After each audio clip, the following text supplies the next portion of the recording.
Hi everybody, it's Dr. Vanessa at Brio Integrative Health Clinic, and I am broadcasting today's masterclass on Sauna Therapy, What Your Sweat Says About You, from Dr. Nitu's office here at the clinic.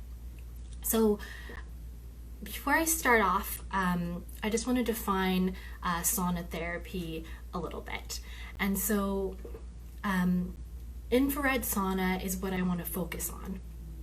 And compared to a traditional sauna, an infrared light actually penetrates the skin, and that can range from a depth of about an inch to as far as 9 inches to warm up your skin and your body from the inside out. So it doesn't significantly affect your core body temperature usually with something like a far infrared sauna, but when you're going towards a near infrared sauna, that's when it gets deeper to that 9-inch range. There's also full spectrum saunas, so that has the far, the mid, and the near ranges. And depending on why you're seeking sauna therapy in the first place, you may want to seek a specific range for the targeted health benefits. In a traditional type sauna, it's warming the air around you. So to review, the far infrared sauna or near infrared sauna is penetrating your skin. It's getting a little deeper into your tissues, but not trying to affect your core temperature, and doesn't significantly warm the outside room air, whereas a traditional sauna is working to warm the air around you and creating like a hot day to warm you up from the outside in. A far infrared sauna operates at a temperature of around 160 or lower Fahrenheit, and the traditional saunas can go up to 200 degrees Fahrenheit. I should have found those temperatures in Celsius. That's probably a lot more easy to imagine for us. I'll make sure to do that in the summary. So with the lower temperature, it's believed that we can stay comfortable for a lot longer, and it doesn't require as hot of a blast of heat to get the benefits, which I'll cover in the next session. So skin is our largest external organ of detoxification. When we're speaking about internal organs of detoxification, things like the liver, the lungs, the kidney, the lymphatics, those are the things that should come to mind. When we're targeting the skin with the infrared, it's deeply heating not only the skin, but the subcutaneous fat underneath. So if we were to use the analogy of carpet, the subcutaneous fat that's just below the skin surface is what keeps it feeling soft and also provides insulation. So the subcutaneous fat then is the carpet padding or the underlay, and then our skin is the carpet. And just like actual carpet, everyone's skin looks a little bit different, from something quite modern and dense to like a shag carpet if you are a particularly hairy person. And the skin through your pores can help reduce toxins that accumulate in your body. There's some speak of how it's a false claim that sauna plays a role in detoxification, and it's because a limited amount of toxins are actually released in your sweat. But it doesn't mean that it has no effect. And if done regularly, I can see that benefit growing with regular sauna therapy practice. When you're targeting the internal organs of detoxification, it's a bit of a stronger effect because that is where most of our body toxins accumulate, in our adipose, so our fat stores in our body. And those need to be released and metabolized from the fat into the bloodstream so that things like the liver can have access to them. But because we're working with larger amounts of toxins and usually a more intense type of detoxification treatment, there is a higher chance of getting detoxification symptoms.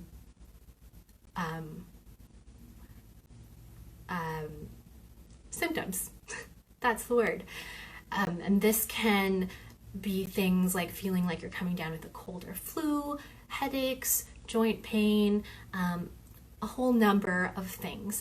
Whereas in the gentler way with sauna therapy, it's not as much toxins as once, not as deep as an effect, and so you shouldn't get any type of detox or Herxheimer reaction. The Herxheimer term is often associated with something like candida cleanse, when large amounts of bacteria are dying off that can cause you to feel unwell. But the detox reaction can be compared to the Herx reaction, where it's a large amount of toxins being eliminated at once, making you feel unwell.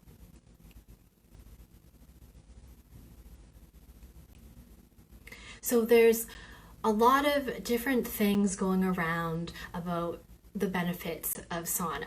Things from reducing toxin accumulation, and that's something I want to focus on a little bit later in this talk because for the month of August we're going to be focusing on detox topics with all our Facebook Lives, as well as how IV therapy can play a role in that. So besides helping to eliminate toxins, including things that are really hard to get rid of, like heavy metals, it depends on the heavy metal, whether the sauna therapy is that effective. It can assist weight loss, stimulate circulation, perhaps reduce appearance of cellulite or formation of cellulite, and overall just enhance health and well-being. So these are some of the many things that have been said about sauna therapy, and I haven't completely looked into the research for all of them, but a general trend is that the benefits tend to be overstated, but it's not a therapy that is harmful, and if anything, just taking the time to take care of yourself, the warm heat, improving circulation, it can play a role in relaxation, improving sleep, that type of thing. Just with taking the time to take care of ourselves and being in a healing environment. So some of the more specific benefits is cardiovascular benefits. Now, this is one of the claims that does have a lot of scientific backing. So, sauna therapy is said to reduce risk factors in cardiovascular disease, and it does so by increasing circulation, reducing blood pressure, increasing vascular function, so the function of your blood vessels. So that could be pressure, that could be strength of vessels, and just decreasing overall risk of cardiovascular disease. Another aspect is when we sweat or when we cry, it's not only a physical act of releasing water through tears or perspiration, but I feel like there's an accompanying emotional release. And sometimes we sweat when we're feeling anxious or nervous, or even excited. That can be the body's physiological reaction to these types of emotions. So along with the sweat, it's an opportunity to kind of let go of any feelings that have been locked up in your body and get rid of them as well at the same time. So back to the topic of detoxification now. Sauna therapy, I would argue, does support the organs of detoxification. Living in a modern world, if you've listened to any of Dr. Karen and I's talks recently, we've been promoting our virtual group detox, and we could talk for days on this topic. So if you go back to our Facebook Lives in the past month, you can get more information on the benefits of detoxification and how the emunctories or the organs of detoxification work to support our natural ability to get rid of things like herbicides, pesticides, plastic, solvents, that sort of thing. These substances, which are harmful to human health, tend to be fat soluble, which means they accumulate in fatty tissue, and they can persist indefinitely. It's been shown through investigation into samples of tissue taken from cadavers and surgical specimens that toxins, toxicants, chemicals, things that have been shown to be harmful for human health persist in the tissue for a lifetime if we're not able to keep up with getting rid of them. So our bodies definitely have an inherent way to remove these waste and toxic compounds, to break them down or metabolize them into less harmful substances so that they can be eliminated, and also to sequester them. So to lock them up in areas, like I mentioned, often fatty tissue, but also bone is an area that heavy metals really tends to go, so that they don't affect the rest of our body. By keeping them out of the bloodstream, that prevents or minimizes the extent of damage that can happen when it's kept in regular circulation. So whether your levels of exposure to chemicals and toxins makes you ill really depends on the extent of your exposure and your body's ability to detox. So we can all detox, but whether we do that efficiently can depend on things like our genetics, but also our nutritional status. And through the group virtual detox that we're going to be starting later in August, it really is a food first program. So the diet and both the medical foods is providing all of the nutritional building blocks to support the very energy dependent process of detoxification. One way to limit the exposure to the toxins is through food choices, and an extreme version of this would be a fasting type of diet where you're hardly drinking anything and not eating anything to just stop that source. However, just avoidance is not enough. You need to support those organs of detoxification to really be able to eliminate efficiently.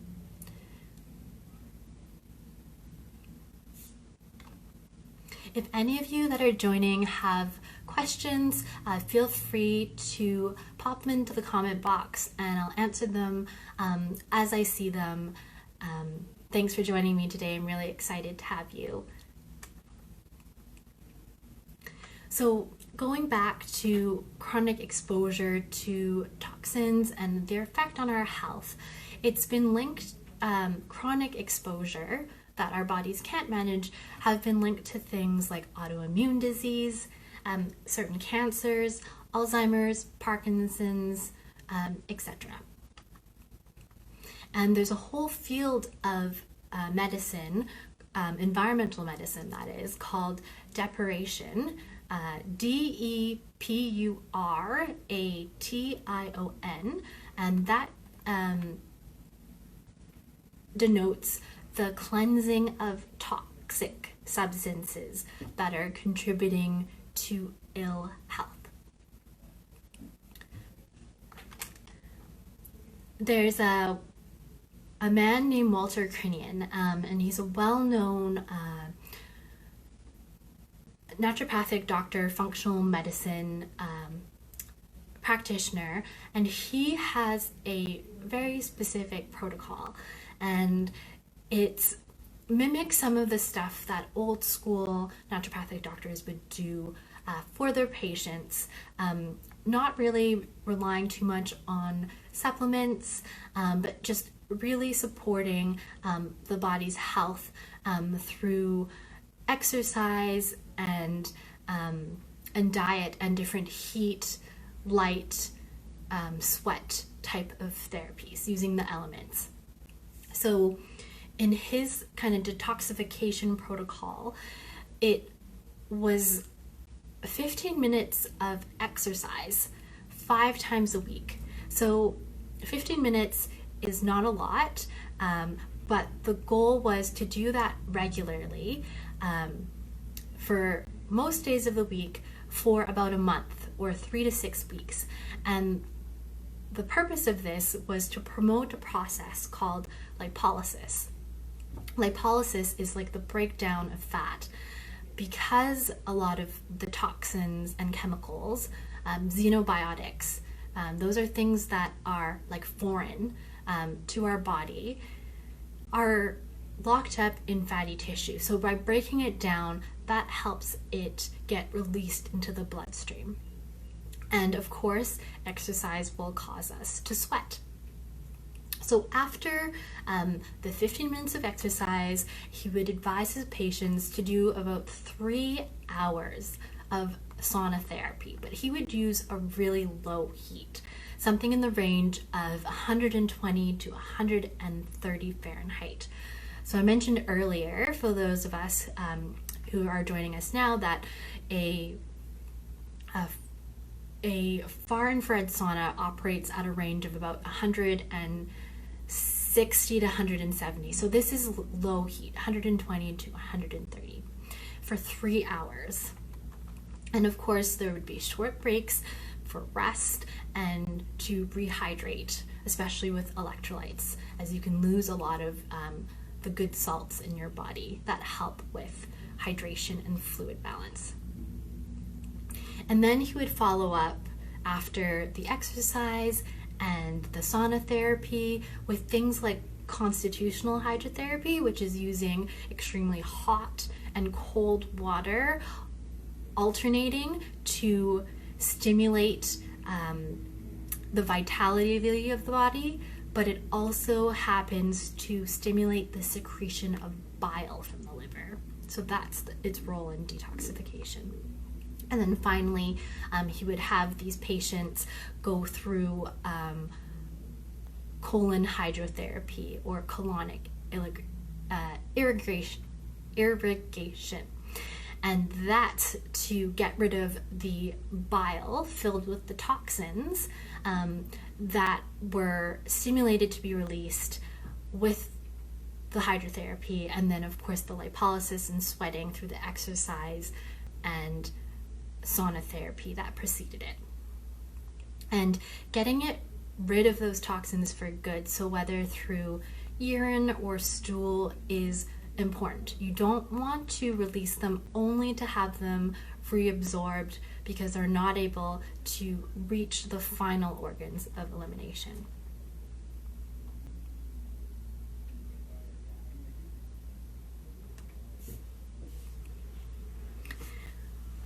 Low-grade hypothermia, so inducing like a light kind of fever, a hot temperature in the body, does stimulate the release of toxic chemicals from where they're stored in the body. And whether they're exiting through the sweat, through sauna therapy or exercise, or then transported through the blood to the liver, so that it can take it then to the kidney or the intestines, is the purpose. And earlier I said that your body's ability to detox can also be affected by your nutritional status. Nutrients that you can supplement or try to get more of from your diet are things like vitamin C, which is found in not only citrus, but all in varying amounts, fruits and vegetables, plant foods, and selenium. So that's a trace mineral. The best source for that would be Brazil nuts. N-acetylcysteine, which is a amino acid, and it helps the body form glutathione, which is a really powerful antioxidant, and taurine. So all of these support the liver's ability to detox. So I've talked a lot about detoxification. Now I just want to turn the page and go back to sauna therapy and tie them together. So there's varying figures floating around, and it's been said that an infrared sauna can release up to 20% concentration of toxins in sweat compared to just a traditional sauna, which is something in the range of 3%. I'm still trying to find the evidence for these numbers, but some people will say that it's roughly 7 times more effective than regular sauna because of this 20% versus 3. I'm not sure about the math, whether we really can make that claim, but just that's some of the evidence in support of choosing infrared type sauna. And for the naysayers of sauna therapy, their issue really is that they believe that the liver and the kidneys, which I talked about a bit earlier, is the main organs of detoxification, and that sweat is mostly just for temperature regulation. And that's true to an extent. So sweat is what allows our bodies to stay cool and maintain a steady temperature. When we get hot, we release water so that it has a cooling sensation on our skin through evaporation. But sweat is often an unpleasant experience for a lot of us, especially when we're not trying to sweat and exercise, but when it's just a hot day, like with this recent heat wave that we had. Not all of us have the luxury of air conditioning or a portable fan whenever we need it. So sweat happens when we generate heat. It can be voluntarily through exercise. It can be because of the external environment. We're in the middle of summer right now. It can be when we're stressed, with hormonal shifts, or even dietary choices like spicy foods, caffeinated beverages. And hormonal shifts like having an excess of thyroid hormone or hyperthyroidism can make us feel hot and sweat more. So can things like menopausal hot flashes and night sweats, and pregnancy too, that your sensitivity to changes in temperatures can really be heightened. Sweat serves a function to protect us because overheating can be dangerous, as the case with uncontrolled fevers and heat stroke. Sweat is mostly water, and it also contains different salts like sodium, chloride, potassium, carbonate, those types of things, and some minerals as well. And to reference the subtitle of this talk, What Your Sweat Says About You, something interesting is that it's been shown that people who are less fit or deconditioned tend to release or lose more sodium in their sweat. So signs that you have more salty sweat, such as a taste as it drips from your brow, or perhaps stings your eyes, or even any little wounds or cuts in your skin, can be a sign that you are losing more sodium. Also, if you feel kind of like a gritty texture once your sweat dries off, so like a bit of stickiness is normal, but if it feels a bit gritty, and sometimes if you've ever seen someone after a really long distance cycle or bike, you'll see actually crystalline deposits on the skin, and that is salt compounds from our sweat.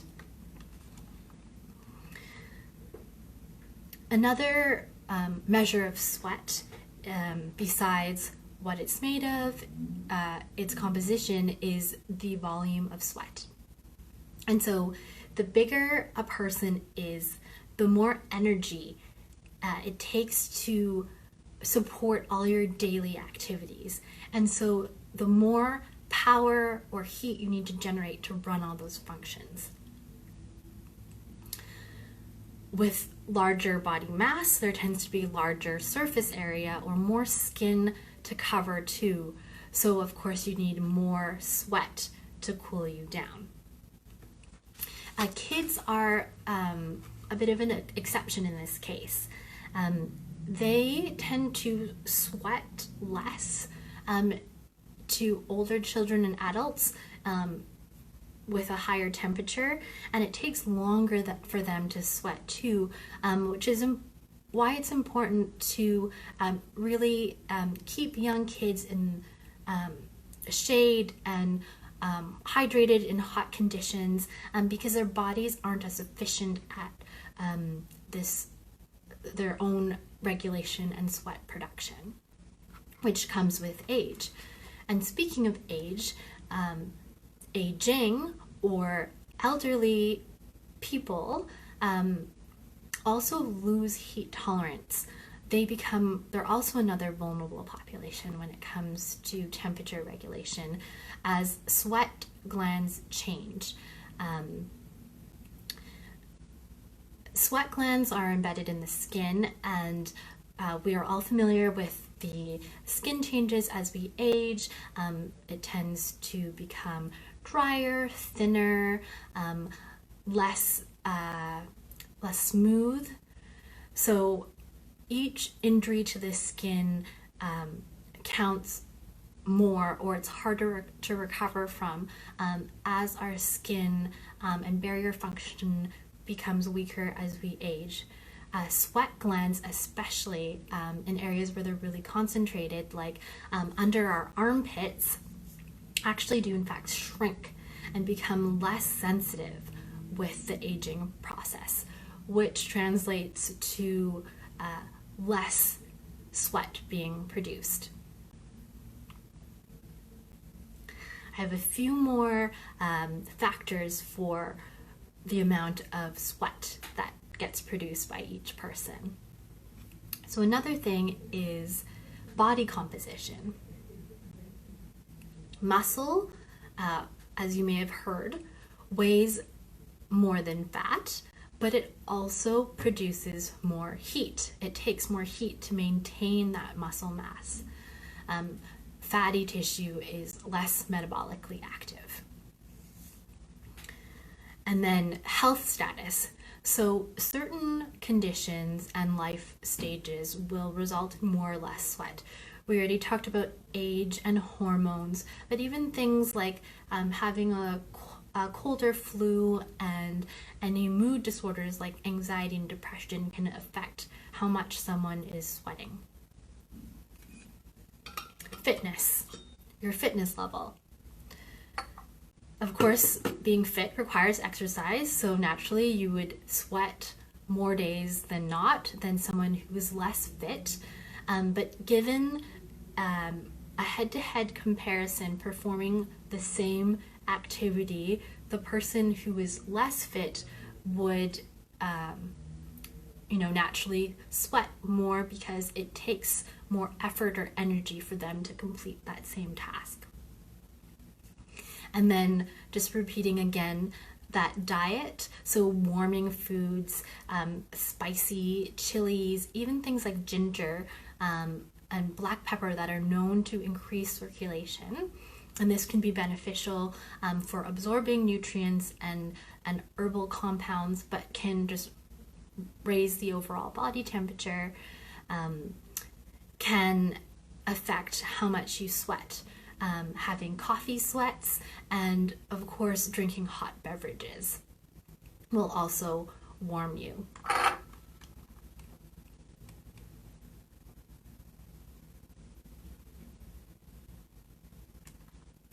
So whether you choose to go with the sauna therapy or do some gentle to high intensity exercise, whatever your style, maybe you're into hot yoga, or you're just simply sweating because your AC isn't strong enough and your home is facing west. Breaking a sweat is an important part of overall health.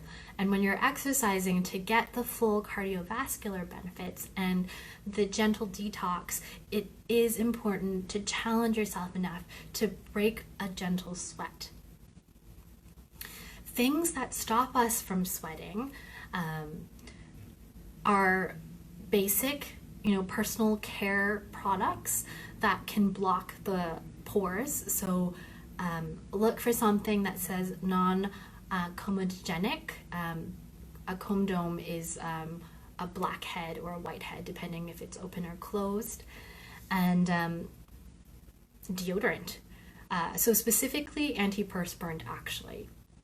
So deodorant, like its name, is meant to neutralize the bad odors that might come out with our sweat, but antiperspirants are designed to stop us from sweating. And I do see the desirability of that, but the problem is that then it's affecting our ability to temperature control, and you're losing out on the benefits of being able to release a little bit of toxic compounds through your sweat on a regular basis if you're always wearing antiperspirant as soon as you come out of the shower. So most antiperspirants work through using aluminum salts. And there's been, stories of whether that's bad for health, especially for women, because it is a very high lymph area, and how that feeds into our breast tissue, and whether there could be a link with cancer. But aluminum, it works by reacting to the moisture in our sweat and forming a physical plug to block the sweat glands, those exocrine sweat glands. And so it should be just on the surface, and theoretically not a lot should be absorbed into your bloodstream.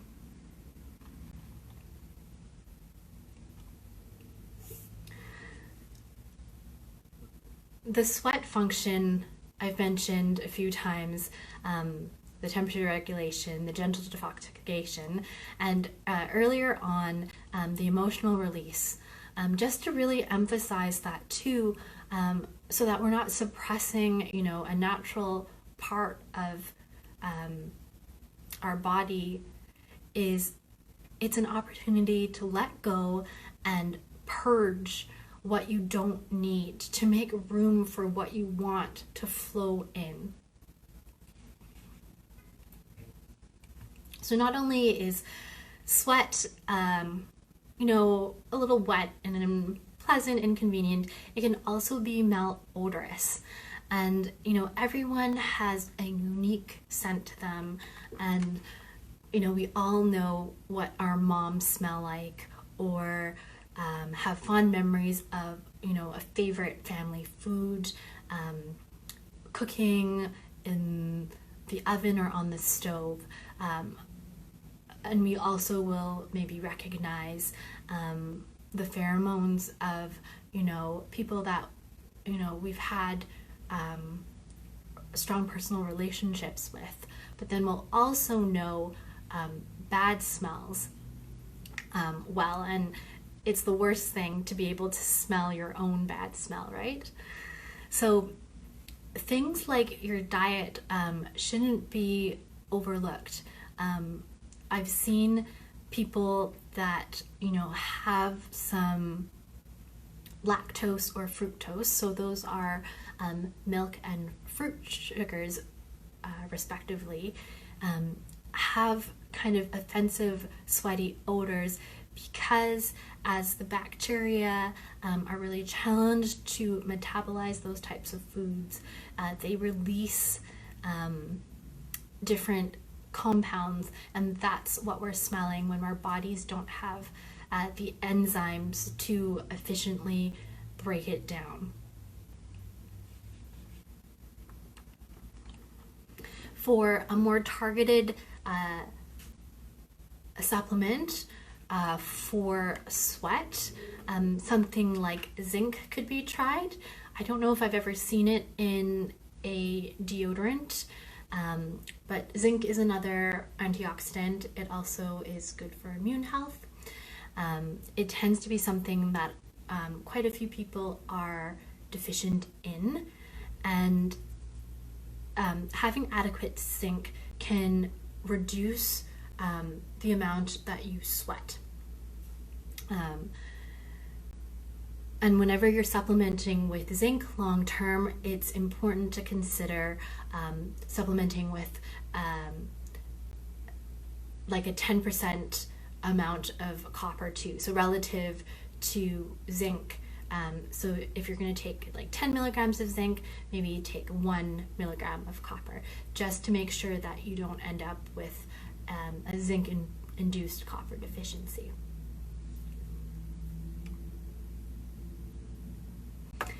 So after telling you all about the potential benefits of sauna therapy, so reducing cardiovascular risk factors, supporting your internal organs of detoxification through your pores, there's actually some toxins that are more efficiently eliminated through the skin than your liver and kidney. I want to just end off with, so where can you do infrared sauna therapy?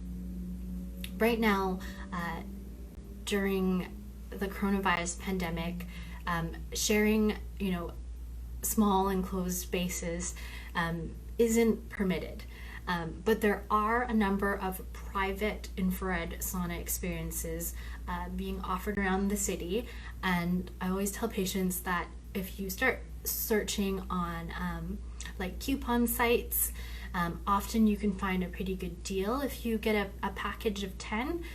One sauna session is not gonna produce a profound change. It's about the regularity and commitment to it.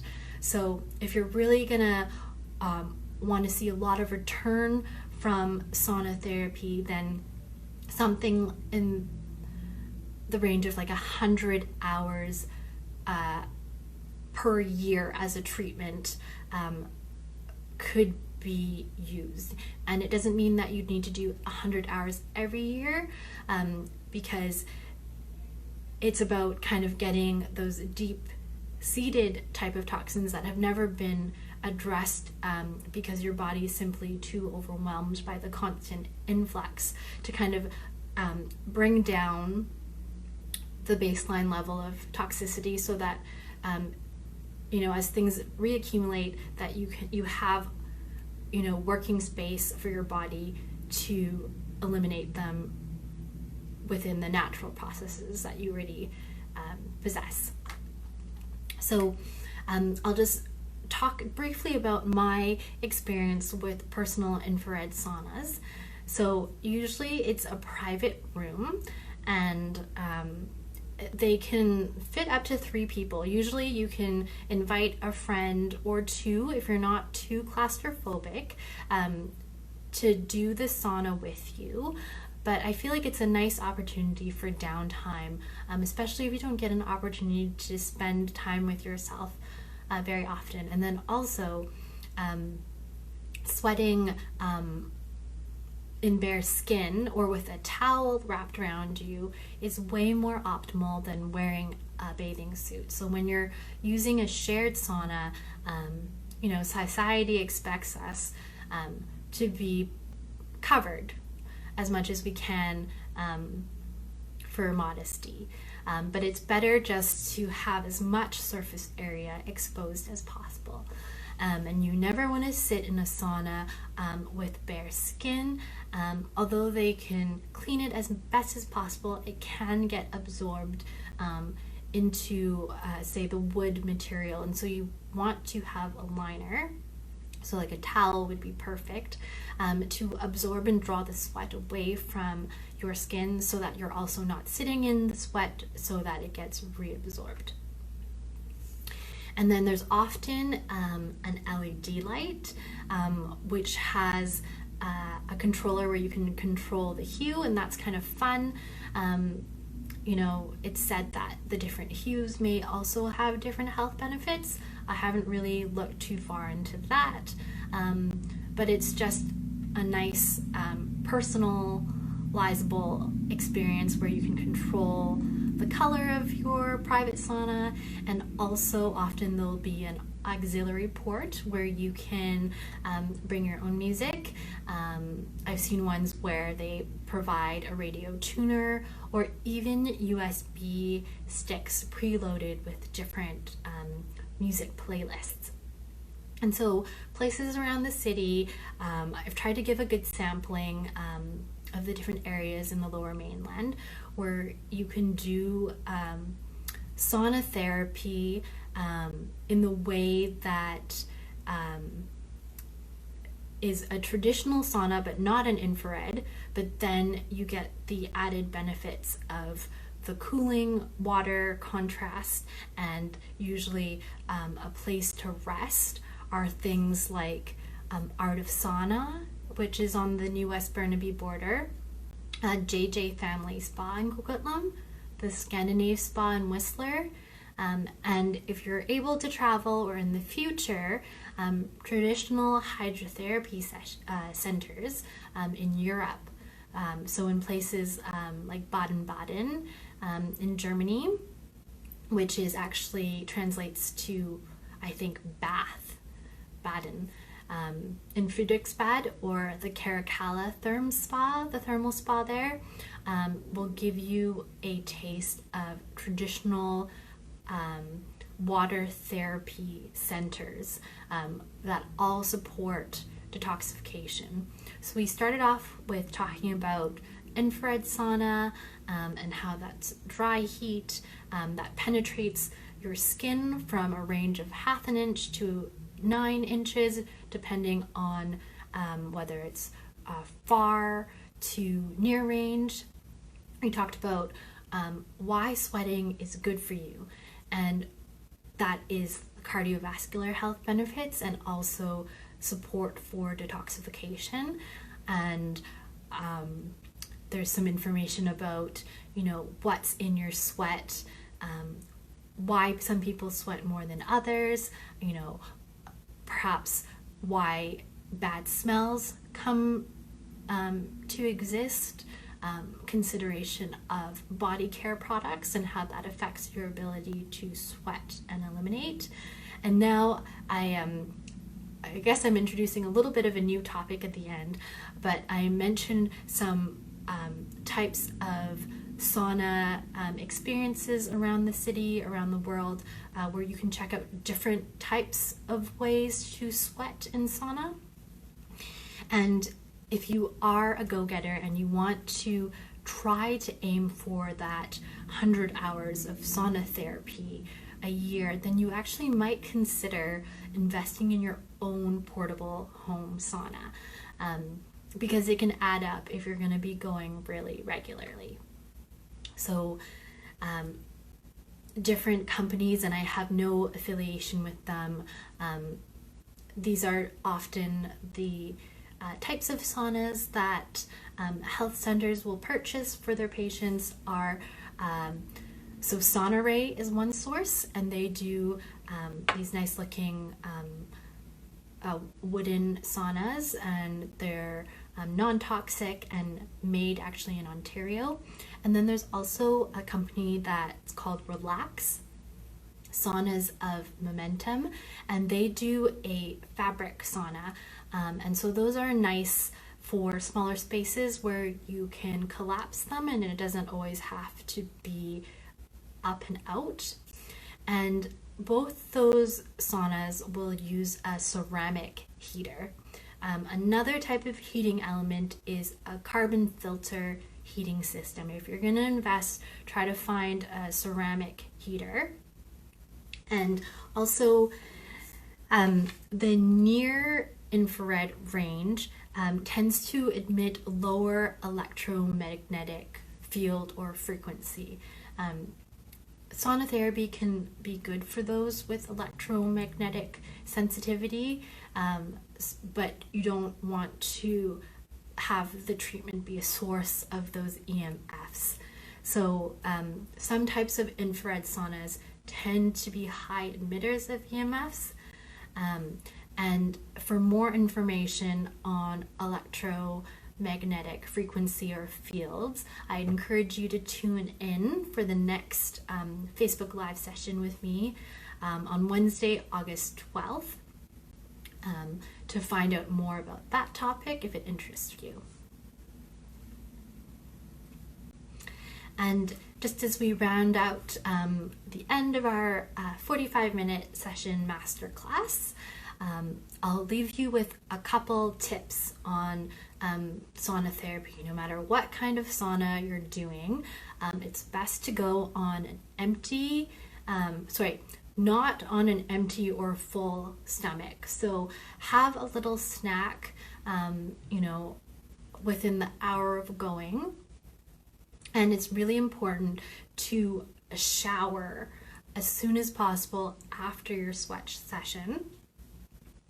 This goes with exercise too. And dry off properly.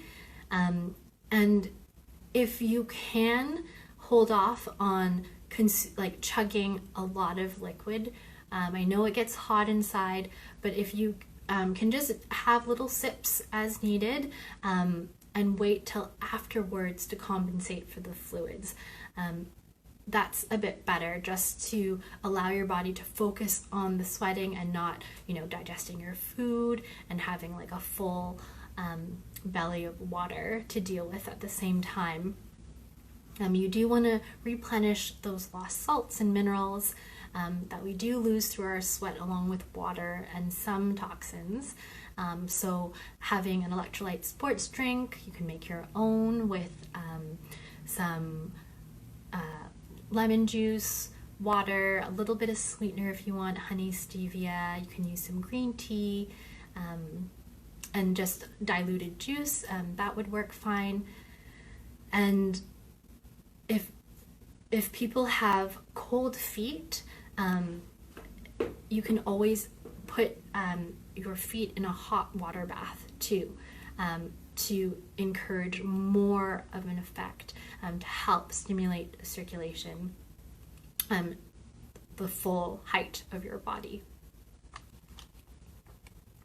So that's all that I wanted to say on sauna therapy, and hopefully you have a little more appreciation for your sweat. I know I was having a hard relationship with my body's propensity to sweat just last week when we had so many hot days, and I thought no one's gonna want to listen to a talk on sauna when it feels like we're living in a sauna, but it kind of worked out perfectly as it's been raining the last couple of days, and being in the warmth and coziness of a sauna might be a little more appealing. I hope you all have a great rest of your weekend, and I'll see you next Wednesday for a more educational talk on electromagnetic frequencies. Thank you.